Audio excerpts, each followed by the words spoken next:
Bonjour, bienvenue à vos 10 minutes juridiques avec le cabinet d'avocats Landau Associés pour VK. Dans quelques minutes, vous retrouvez notre grand dossier acte individuel non mal notifié que change la décision de la CEDH. Mais tout de suite, les brèves de la semaine avec Éric Landau. Oui Julien, attaquons les brèves et bonjour à tous. Alors, une décision en matière d'agent, boire ou conduire, il faut choisir. Mais s'il y a un accident, est-ce que c'est la faute du service? Eh bien, la réponse est non. Si on a bu pendant un repas de service, potentiellement un accident peut être imputable au service, bien évidemment, comme tout ce qui est lié au service. Oui, mais si l'accident, il est venu de ce que la personne a quand même pris son véhicule alors qu'il avait bu. Alors dans ces cas-là, ce n'est plus la faute du service, c'est la faute de la décision individuelle de l'agent. L'accident n'est plus imputable au service. Et puis le Conseil d'État nous dit également que pour radier les cadres, un agent pour abandon de poste, il faut quand même avoir préalablement demandé à cet agent, fût-il contractuel, de l'avoir mis en demeure de rejoindre son poste ou de reprendre son service dans un certain délai. Et puis des choses intéressantes dans le rapport sur l'égalité professionnelle entre femmes et hommes dans la fonction publique. En matière de mutualisation, il y a moins d'outils dans le monde de l'État que dans le monde territorial. Certes, mais il y en a quand même. En droit de la compte publique, en droit de la fonction publique notamment. Et puis parfois on peut créer des GIP ou autres. Il y a un décret qui a été pris en application de la loi 3DS qui ouvre les possibilités de faire des GIP entre établissements publics de l'État et qui permet un régime plus souple de convention que dans le passé. Complexe également est le droit du millefeuille territorial. L'ancien ministre Éric Woerth, député, a été chargé de réfléchir à l'action publique territoriale avec énormément de volets. Je vous ai tout mis là, mais en gros, proximité, décentralisation, mais aussi déconcentration. Il faut être plus simple, moins complexe.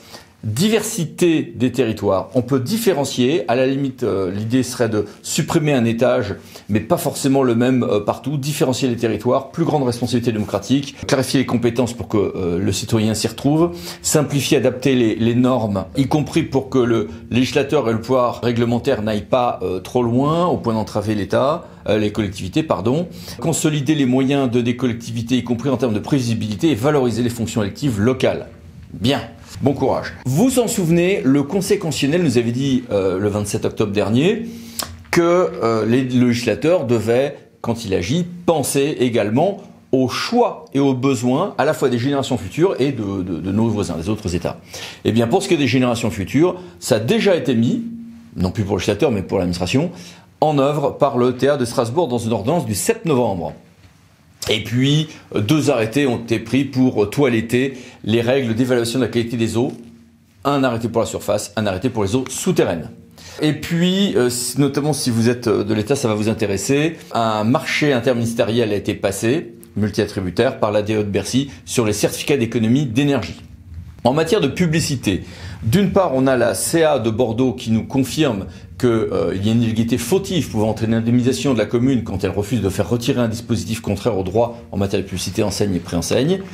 Et d'autre part, généralisation des contraventions de 5e classe dans un certain nombre de cas quand on va faire des publicités allumées alors qu'on ne devrait pas. Je simplifie. En matière d'aménagement, comme toujours, quand je vais délivrer un permis de construire, il ne faut pas que le maire qui va le délivrer soit intéressé à l'affaire. Certes. Est-ce qu'il est intéressé à l'affaire quand il va être un bénéficiaire d'une retenue d'eau donnant lieu à un permis? Eh bien, évidemment, oui.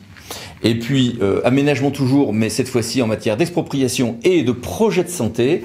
Le TA de Montreuil avait eu une position très sévère sur un projet d'établissement de santé qui déplaçait plus vers le nord et la banlieue, ce qui est bien, un certain nombre de lits d'hôpitaux, mais qui, pour des raisons d'organisation, pouvait être présenté comme diminuant le nombre de lits d'hôpitaux. Censure par le TA, la CA a dit que non, on ne va pas remonter jusqu'à ce niveau d'analyse du projet de santé, et donc validation par la CA de ce projet à quelques détails près. La CNAF renforce les aides financières qu'elle va donner aux centres de loisirs via les CAF. Et puis la Cour de cassation criminelle a rendu une décision très importante sur la question de savoir quand le juge français pénal sera compétent pour sanctionner des apologies du terrorisme qui seraient faites en français visant la France mais qui ne viennent pas du territoire national.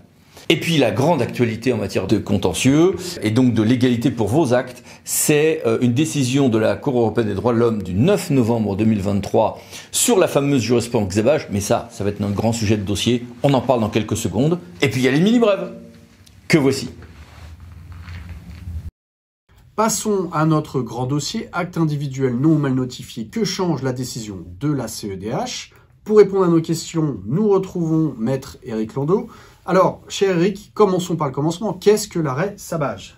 Ah, qu'est-ce que l'arrêt Xabage? Eh bien, on ouvre le code de justice administrative et on avait, donc en 2016, un texte qui nous disait que pour les actes individuels, on a 2 mois pour les attaquer, comme pour les actes réglementaires, mais que là, ça comptait de la notification de l'acte, avec évidemment indication des voies et délais de recours dans un certain nombre de cas. Ah ben oui, mais si les notifications n'ont pas été bien faites, ou sans les voies et délais de recours, ou autres, ah ben, dans ces cas-là, on pouvait attaquer sans délai, nous disait le code. Évidemment, ça posait des problèmes que de pouvoir attaquer des actes, je sais pas moi, 5 ans après.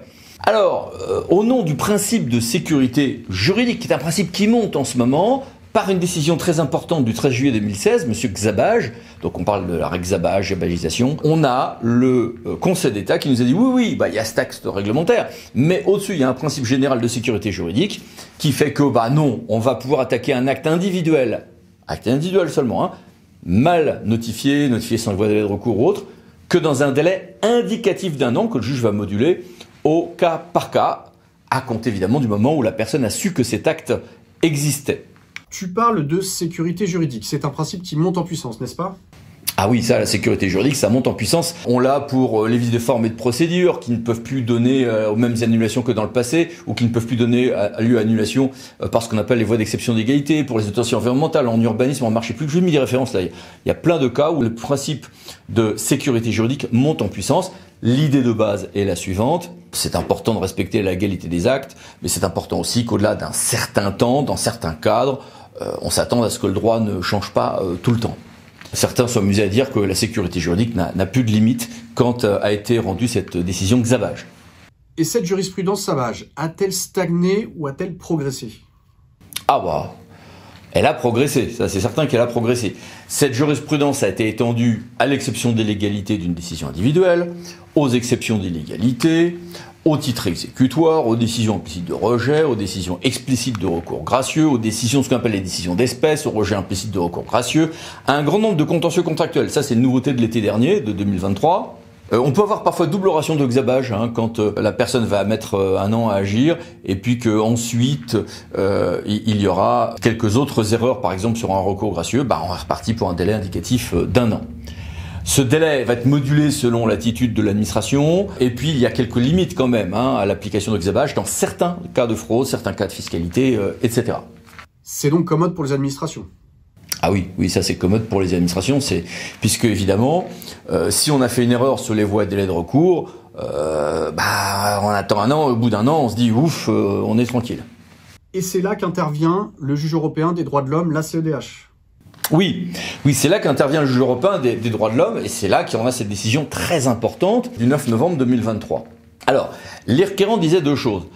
C'est scandaleux de changer les règles de manière, ce qu'on dit, prétorienne, c'est-à-dire que c'est le juge lui-même qui change des règles qui étaient écrites. Ça, non. La Cour européenne des droits de l'homme a admis que cette révolution ait pu être prétorienne, c'est-à-dire faite par le juge. Mais la deuxième attaque était sur un autre angle. Les requérants disaient attendez, vous parlez de sécurité juridique, moi j'étais en insécurité juridique, je pensais que j'avais un temps indéfini pour attaquer, des années, et puis tout d'un coup, j'ai ce coup près d'1 an qui m'arrive, alors que moi j'ai peut-être l'intention d'attaquer dans 6 mois ou dans 1 an. Donc là, l'immédiateté de cette réforme, sans même des signes avant-coureurs, vous voyez, sans même un petit considérant de principe 6 mois avant qui annonçait que peut-être il fallait se méfier, était évidemment un déni de justice pour les requérants. La Cour européenne des droits de l'homme l'a reconnu.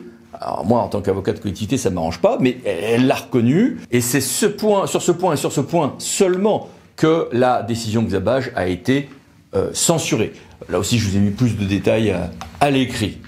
Tu as l'air de trouver cela amusant. Pour les administrations, c'est pas très amusant parce que évidemment, c'est un petit revirement de jurisprudence et une source d'inquiétude pour certains contentieux.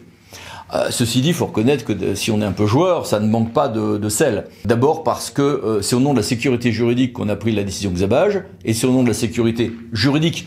Alors pour les techniciens, via la 6 alinéa 1 de la CEDH qui est le droit au procès équitable, mais c'est quand même pour le droit de savoir de ne pas changer les règles du jeu en cours de route, en cours de partie, que la CEDH censure le Conseil d'État. Donc la CEDH censure le Conseil d'État, un peu sur le principe sur lequel elle était s'est elle-même fondée. Et en plus, c'est amusant parce que, je vous ai mis plein de références là, le Conseil d'État lui-même censure les administrations françaises quand elles prennent des mesures qui changent les règles du jeu en cours de route sans que les gens aient le temps de s'adapter. Donc, c'est assez amusant. Là, pour le coup, il y a un petit effet boomerang pour le Conseil d'État qui est amusant. Mais bon, ce qui est surtout important, c'est le terrain. Redevenons sérieux. Cela change quoi pour les administrations? Les contentieux en cours?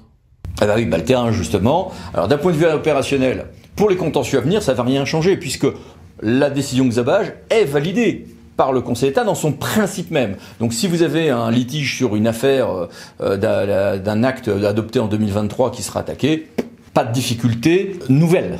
Pour les contentieux passés en revanche, là c'est plus compliqué. Si j'ai des contentieux qui sont encore en cours, mais pour des affaires nées à peu près à cette époque-là, 2014, 15, 16, voire 17, ou pour lesquels on est remonté même jusqu'au Conseil d'État, mais pour lesquels les gens peuvent encore saisir la CEDH, bah alors là, il peut y avoir le retour de contentieux que l'on croyait clos, et bien clos. Pour des affaires en cours, mais qui elles seraient de 2017, ou a fortiori 2018-2019, les gens vont évidemment dire « Ah bah non, je suis pas tardif ». Mon recours ne doit pas être rejeté parce que la décision Xabage ne s'applique pas, mais vous, administration et vos avocats, pourraient dire bah non, attendez, regardez bien ce que dit la CEDH, ce qui était à censurer, c'était l'immédiateté de cette entrée en vigueur, mais quand des gens sont en 2018 ou 19, ils savaient qu'il y avait la décision Xabage, donc ils ne sont pas fondés à dire qu'il était, entre guillemets, injuste de leur appliquer cette date butoir ou ce délai butoir d'1 an. Voilà, donc des contentieux un peu compliqués à venir. D'ailleurs, je voulais absolument en faire un dossier de nos 10 minutes juridiques parce que justement, ça faisait 7 ans et que c'était le moment de savoir si cette jurisprudence Xabage avait l'âge de raison. Bah, maintenant, on a la réponse. Elle a l'âge de raison. Autre élément, beaucoup d'administrations ne maîtrisent pas bien les subtilités de cette jurisprudence Xabage, alors que pour beaucoup de litiges qu'elles ont ou de questions de notification d'actes, ce sont des choses à avoir à l'esprit. Je voulais également repasser une petite couche, le signaler. Merci cher Eric. Bah, merci à toi Julien, et puis merci à tous, au revoir. Merci à vous de nous avoir suivis, au revoir, à bientôt pour une nouvelle vidéo Les 10 minutes juridiques par Lando Associés pour VK. Pensez à vous abonner, à très bientôt, au revoir.